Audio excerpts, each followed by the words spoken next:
সকলে ভালো আছো, সুস্থ আছো। আজ আবার একটা নতুন ভিডিও নিয়ে কিন্তু আমি তোমাদের সামনে চলে এসেছি। অল এডুকেশন অ্যান্ড আড্ডা এই চ্যানেলে আপনাদের সবাইকে স্বাগত। যারা যারা এই চ্যানেলটা দেখছেন এবং দেখছো সবাইকে কিন্তু বলবো যে ভিডিওটা শেষ পর্যন্ত দেখো, তোমাদেরই কিন্তু উপকার।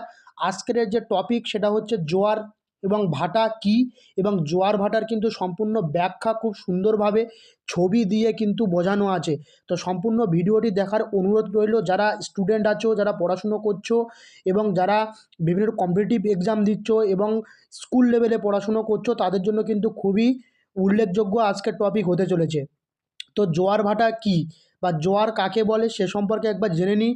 যখন সমুদ্রের জল স্বাভাবিকের চেয়ে উপরে উঠে উপকূলের দিকে এগিয়ে আসে তখন তাকে জোয়ার বলে। অর্থাৎ সমুদ্রের জল যখন স্বাভাবিক অবস্থানে থাকে, স্বাভাবিক অবস্থান থেকে যখন উপরের দিকে উঠে আসে, উপকূলের দিকে উঠে আসে অনেকটা বেশি বা স্ফীতভাবে, তখন তাকে জোয়ার বলে।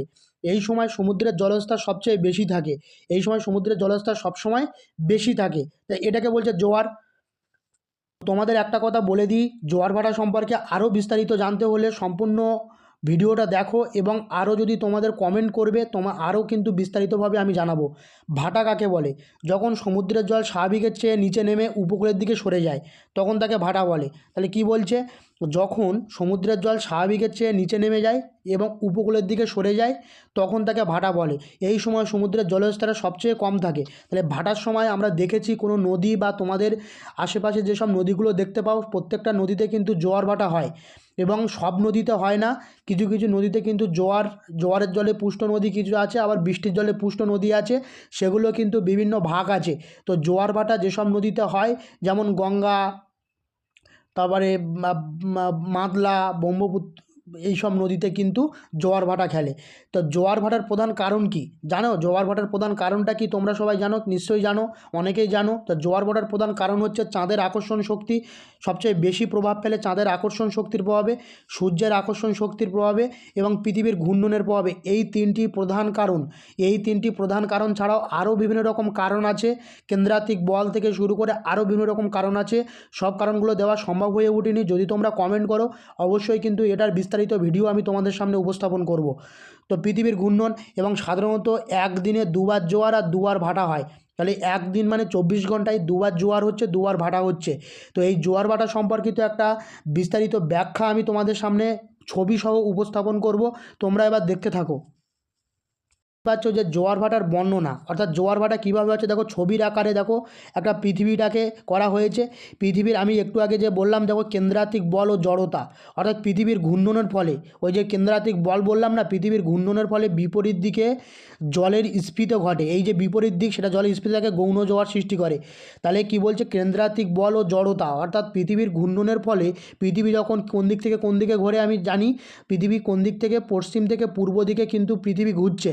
তো সেই ঘোরার ফলে বা ঘূর্ণনের ফলে বিপরীত দিকেও জলের স্ফীত ঘটে, যা গৌণ জোয়ার সৃষ্টি করে। এই পয়েন্টটা তোমরা দেখতে পাচ্ছ।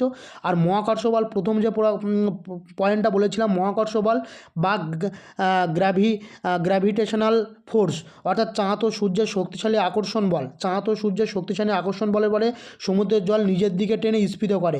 দেখো সমুদ্রের জলকে নিজের দিকে টানে, নিজের দিকে টেনে স্ফীত করে। এর ফলেও কিন্তু তাহলে মহাকর্ষ বল প্রথম পয়েন্ট বলেছিলাম। দ্বিতীয় হচ্ছে পৃথিবীর ঘূর্ণন বা কেন্দ্রাতিক বল। তাহলে এই যে দুটো পয়েন্টের ভিত্তিতে দেখো কি হচ্ছে, যে জোয়ার স্ফীত হচ্ছে। আর একটা কি টাইডাল ফোর্স, মানে হচ্ছে জোয়ারের বল দূরত্বের ঘনফল, অর্থাৎ ব্যস্ত অনুপাতিক হারে কাজ করে, ব্যস্ত অনুপাতিক। অর্থাৎ বলছে যে বল দূর বলের ঘনফল, অর্থাৎ ঘনফলের ব্যস্ত অনুপাতিক হারে কাজ করে। এটা হচ্ছে জোয়ার ভাটার প্রকাবায়িত সময়কাল। আমি বলেছি দিনে দুবার জোয়ার দুবার ভাটা হয়। দেখো কিভাবে হচ্ছে ভরা, এখানে কিন্তু 12 ঘন্টা 25 মিনিট চক্র। দেখো পৃথিবী তার নিজের অক্ষের চারিদিকে ঘোরার কারণে প্রতি নির্দিষ্ট সময়ে জোয়ার ভাটা কিন্তু ফিরে আসে। তাহলে পৃথিবী তার নিজের অক্ষের চারিদিকে ঘোরার কারণে কী হচ্ছে, প্রতি নির্দিষ্ট সময়ে, যে নির্দিষ্ট সময়ে কিন্তু এই জোয়ার ভাটাটা ফিরে আসে।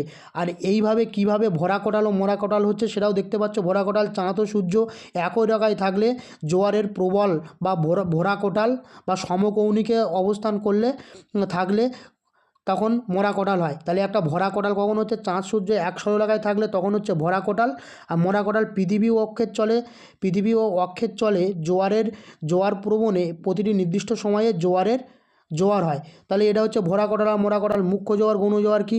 দেখো মুখ্য জোয়ার গৌণ জোয়ার সেম জিনিসটাই কিন্তু গৌণ জোয়ার সৃষ্টি করছে। একটা মুখ্য জোয়ার একটা গৌণ জোয়ার কীরকমভাবে করছে? চাঁদের সম্মুখভাবের স্ফীতকে মুখ্য জোয়ার বলে, মানে এই দিকটার অংশটাকে বলছে মুখ্য জোয়ার আর এই দিক থেকে অংশ বিপরীত দিকের অংশটাকে বলছে গৌণ জোয়ার। কীভাবে হচ্ছে সেটা কিন্তু তোমাদেরকে আমি প্রথমেই বলে দিয়েছি।